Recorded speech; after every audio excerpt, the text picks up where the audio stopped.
Olá, sejam todos muito bem-vindos ao canal Jesus Cristo, Esperança Nossa. Meu nome é Augusto. Nós estamos aqui construindo uma série de sermões expositivos nos textos bíblicos. Estamos começando com os menores textos da Bíblia.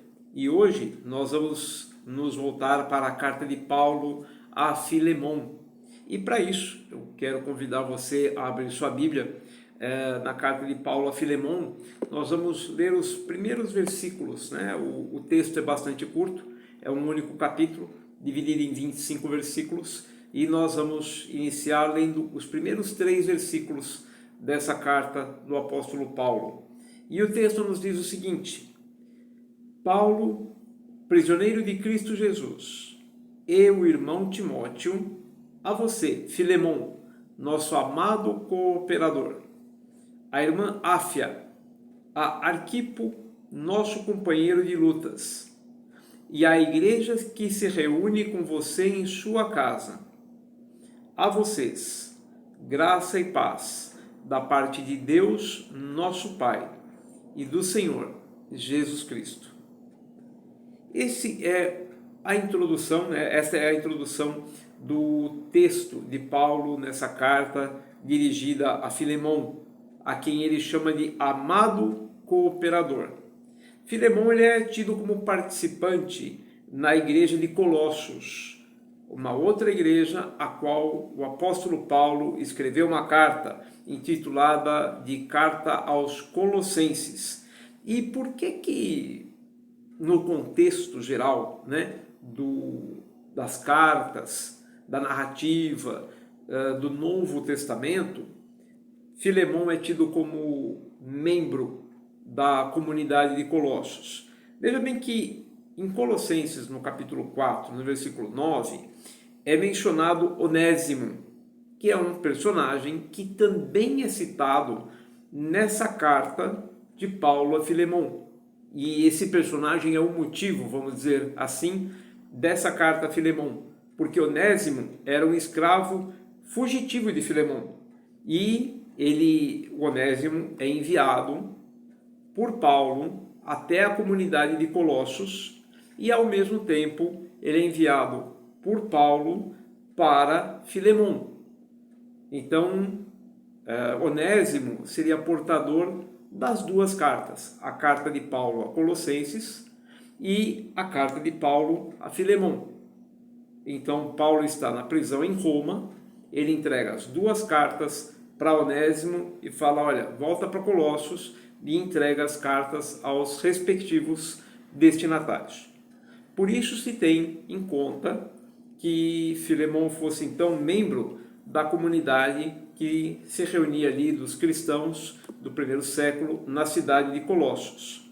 Essas cartas foram escritas por volta do ano 64 depois de Cristo, na ocasião da primeira prisão de Paulo na cidade de Roma.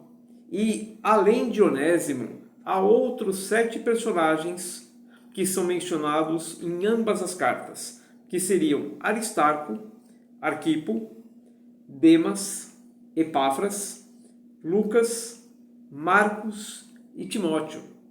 Então, se você ler toda a carta de Paulo aos Colossenses, e se você ler a carta de Paulo a Filemon, ambos os textos na sua integralidade, você vai perceber que esses personagens são citados igualmente em ambas as cartas.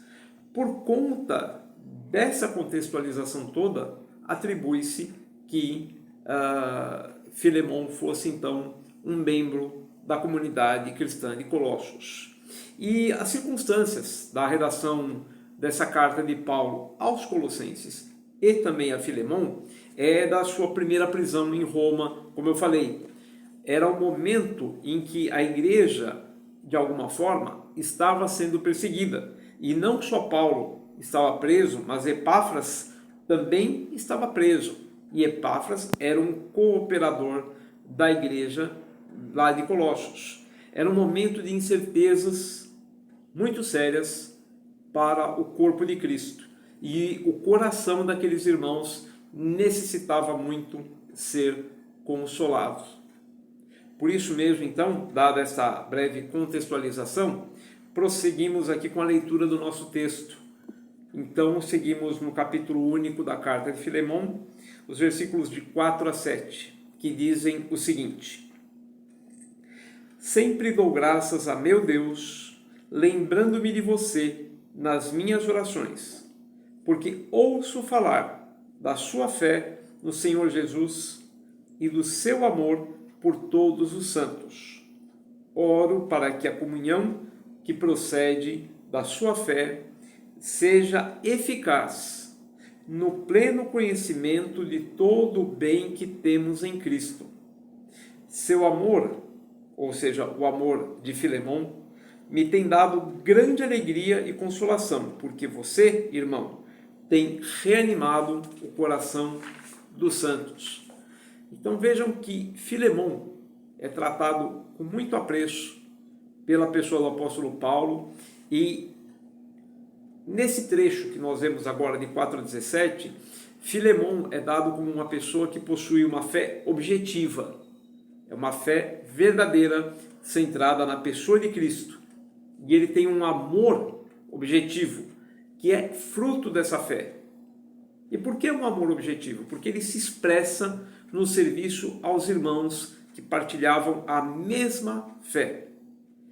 Estes aspectos da vida espiritual de Filemão eram o motivo da gratidão de Paulo por Filemão. Vejam que não é uma fé qualquer, colocada num alvo qualquer, e não era um sentimento qualquer por um grupo qualquer. O primeiro detalhe que esta carta nos chama é que Filemão creu no Evangelho, se arrependeu dos seus pecados, converteu-se a Cristo.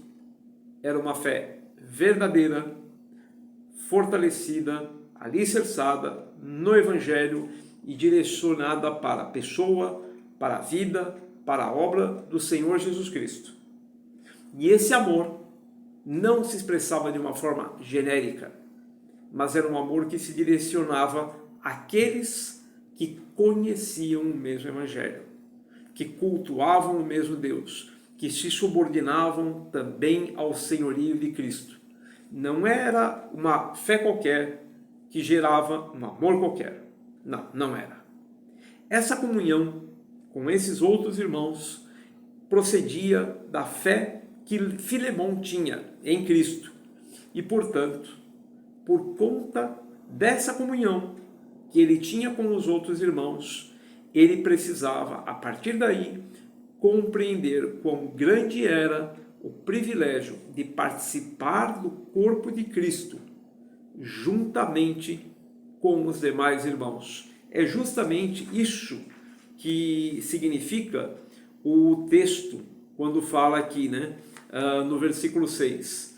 Oro para que a comunhão que procede da sua fé, ou seja, a razão daquela comunhão era a fé, e ele queria que essa comunhão fosse eficaz no pleno conhecimento de todo o bem que temos em Cristo. Ou seja, todo o bem que temos em Cristo ao participarmos do corpo de Cristo. O apóstolo Pedro mesmo, ele enfatiza esse mesmo aspecto da vida espiritual, da vida cristã, dizendo lá em 1 Pedro, capítulo 2, versículo 9: Vocês, porém, são geração eleita, sacerdócio real, nação santa, povo exclusivo de Deus, para anunciar as grandezas daquele que os chamou das trevas para a sua maravilhosa luz. O compromisso do chamado da Igreja de Cristo é a proclamação do Evangelho. Portanto, essa comunhão que Filemão tinha com os outros irmãos, a quem ele prestava um serviço amoroso, essa comunhão deveria fortalecer em Filemão a consciência da importância de fazer parte do corpo de Cristo. Não era a mesma coisa que participar de um clube social ou de uma seita ou de uma sociedade qualquer.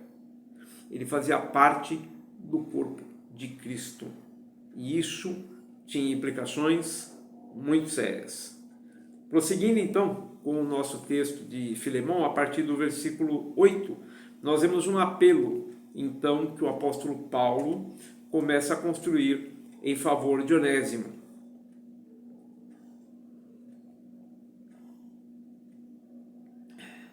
Lembrando aqui que Onésimo era então portador da carta de Paulo a Filemão. A partir do versículo 8 até o versículo 16, o nosso texto diz o seguinte: Por isso mesmo, tendo em Cristo plena liberdade para mandar que você cumpra o seu dever, prefiro fazer um apelo com base no amor, ou seja, nesse mesmo amor que nós desfrutamos uns pelos outros, por causa da nossa fé em Cristo. Esse mesmo amor serve de base para eu fazer o apelo que eu vou fazer.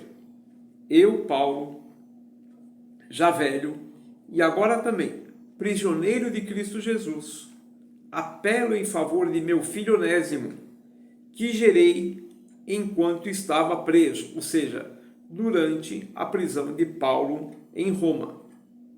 Ele, Onésimo, antes lhe era inútil, ou seja, era inútil para Filemão, mas agora é útil, tanto para você quanto para mim.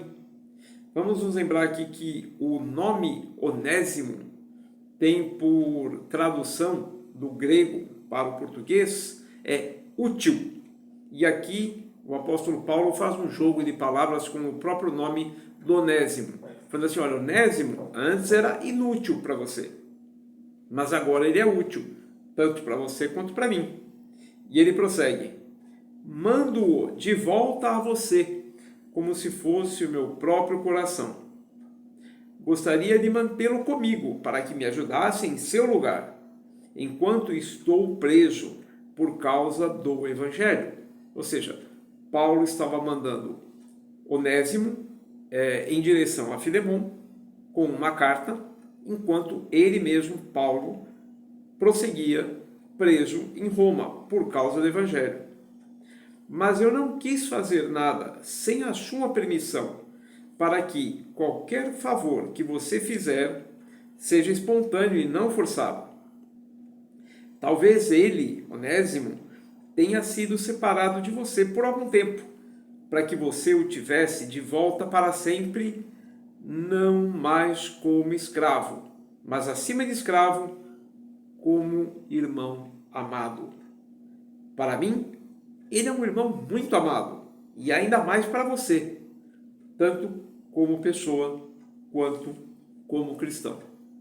Vejam que a conversão de Onésimo ao Evangelho transformou o antigo escravo, outrora inútil, em uma pessoa útil. E assim como Filemão, ele agora era um amado cooperador na causa do Evangelho.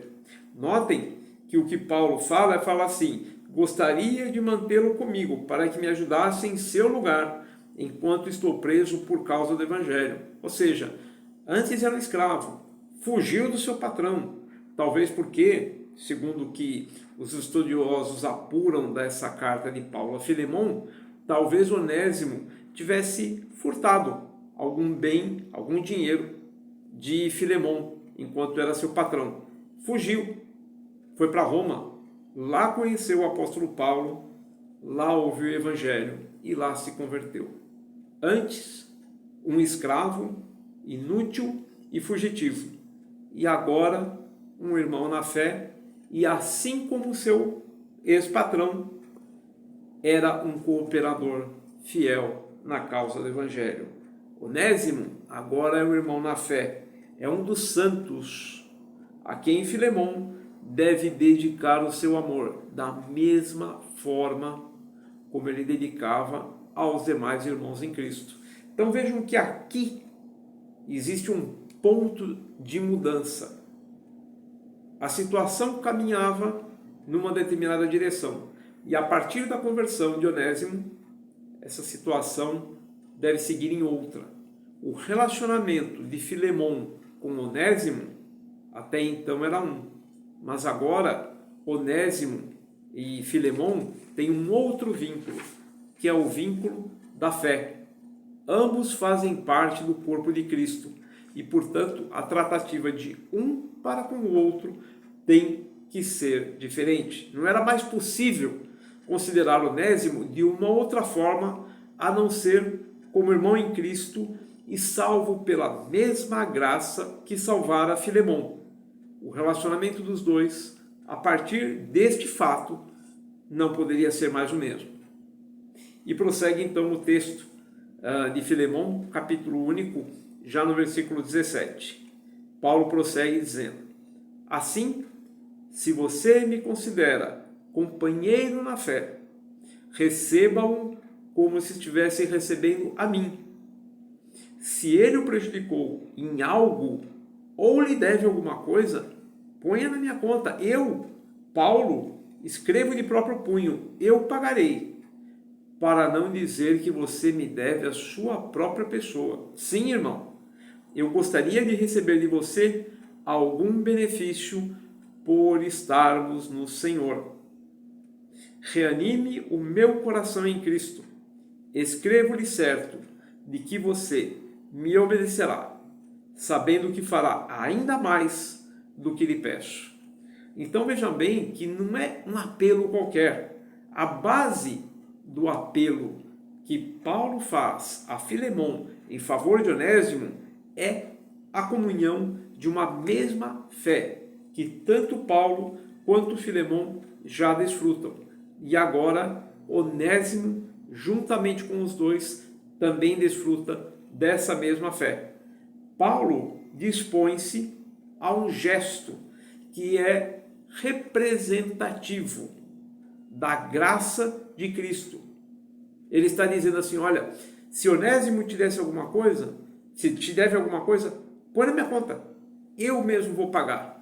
Eu pago a dívida dele com você. Pode perdoá-lo.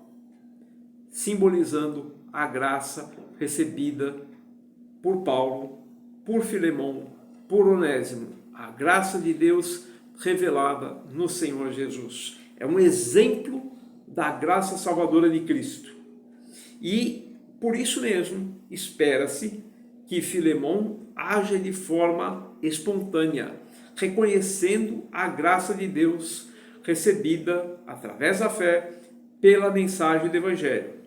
A comunhão no corpo de Cristo era o fundamento para que o coração de Paulo fosse reanimado por esse gesto de Filemon. E dessa forma, o que é que esse texto traz para nós hoje? O mesmo Jesus que havia salvo Filemon, salvara também Onésimo. E o mesmo Deus que havia transformado a vida de Onésimo, agora estava operando para trabalhar na transformação da vida de Filemon, que antes tratava Onésimo como escravo, e agora, por essa transformação promovida pela graça de Deus, teria que tratar Onésimo como irmão na fé. O que então Onésimo poderia esperar de Filemon quando regressasse como irmão em Cristo após a sua conversão? Por que isso tem a ver conosco hoje, em pleno século XXI? A questão é o que nós, irmãos em Cristo, membros do mesmo corpo de Cristo, que temos o mesmo privilégio da graça salvadora de Cristo, graça essa imerecida, tanto por uns quanto por outros. O que nós podemos esperar uns dos outros e o que nós devemos fazer uns pelos outros. Meu queridos, pense nas pessoas na sua igreja com as quais você se relaciona, as outras pessoas próximas a você, mas principalmente aqueles membros do corpo de Cristo. O que eles podem esperar de você? O que você está pronto a dar? E eu não digo pronto por um esforço próprio, mas o que a graça de Deus tem capacitado você a oferecer aos seus irmãos em Cristo. E o que um irmão em Cristo deve esperar de nós. Assim como nós esperamos deles. Isso muda a forma de nos enxergarmos, a forma de nos relacionarmos e a forma como tratamos uns aos outros. Lembrando das palavras do Senhor Jesus, que disse que o mundo conheceria a Cristo através do amor com que nós nos amássemos uns aos outros. Terceiro ponto, nós podemos dizer o seguinte, que talvez fosse muito fácil para Filemon consolar, reanimar, tratar bem aqueles outros irmãos que faziam parte da comunidade de Colossos, desde que eles não lhe devessem nada. Não era este o caso de Onésimo, que havia dado um desfalque em seu senhor e fugido, a ponto de Paulo dizer: põe isso na minha conta e eu dou um jeito de pagar para você. É fácil nós tratarmos com amor, com afeto, reanimarmos o coração daqueles irmãos quando eles não nos devem nada. A nossa pergunta, a pergunta que o texto faz para nós é: como nós tratamos o irmão que nos deve? Lançamos ele à própria sorte? Cortamos relações com ele? Não queremos saber das suas aflições, das suas dores, das suas lutas, das suas mágoas? Ou estendemos a mão de misericórdia? A mesma mão de misericórdia que, pela graça de Deus, nos alcançou. Nós que recebemos de Deus este favor sem nenhum merecimento. Como é que nós tratamos o irmão que nos deve? Com a mesma misericórdia ou com justiça e ira? Este é para nós pensarmos com muita profundidade. E em quarto lugar, como o nosso relacionamento com nossos irmãos reflete a graça de Cristo que nos salvou. Como eu me referi agora há pouco ao texto do Senhor Jesus, quando ele diz que nós seríamos, que ele seria conhecido através do amor com que nós nos amaríamos uns aos outros.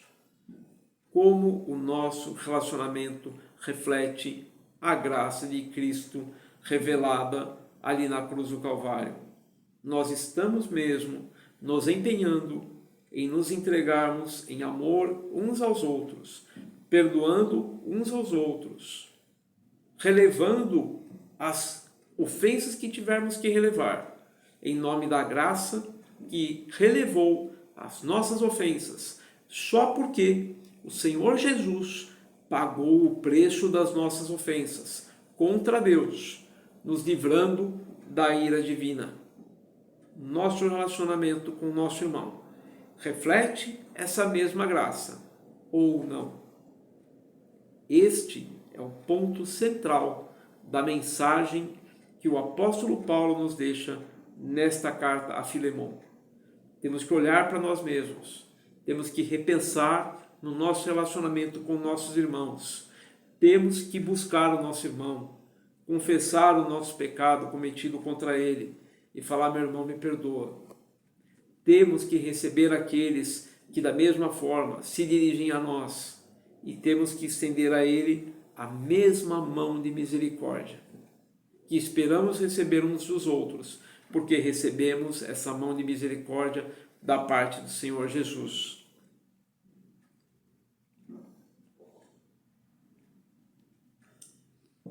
E se formos bem honestos, nós vamos reconhecer a imensa dificuldade em cumprirmos este mandamento do Senhor: amar ao próximo como a ti mesmo. Se nós passarmos a mão nas nossas consciências, veremos quantas vezes ferimos uns aos outros, quantas vezes pecamos uns contra os outros, quantas vezes negamos a misericórdia aos nossos irmãos na fé. E isso nós não podemos fazer. Eu mesmo confesso diante de Deus quantas vezes pequei nesse mesmo ponto. Peço a Deus que tenha misericórdia de mim. para que não me impute esse pecado. Que me permita reparar tantas e quantas vezes eu ofendi algum irmão. E que a graça do Senhor Jesus me capacite a não proceder mais assim. E se porventura eu tropeçar, essa mesma graça me leve à correção, ao pedido de perdão e à restauração da comunhão com meu irmão. Meus irmãos, a Igreja de Cristo, nós, corpo de Cristo, fomos colocados no mundo com uma missão de propagarmos as boas novas do Evangelho. E se não nos tratarmos como membros uns dos outros, esse testemunho será profundamente prejudicado e a nossa responsabilidade será cobrada pelo nosso Deus. O Senhor Jesus tenha misericórdia de nós e nos abençoe. Amém.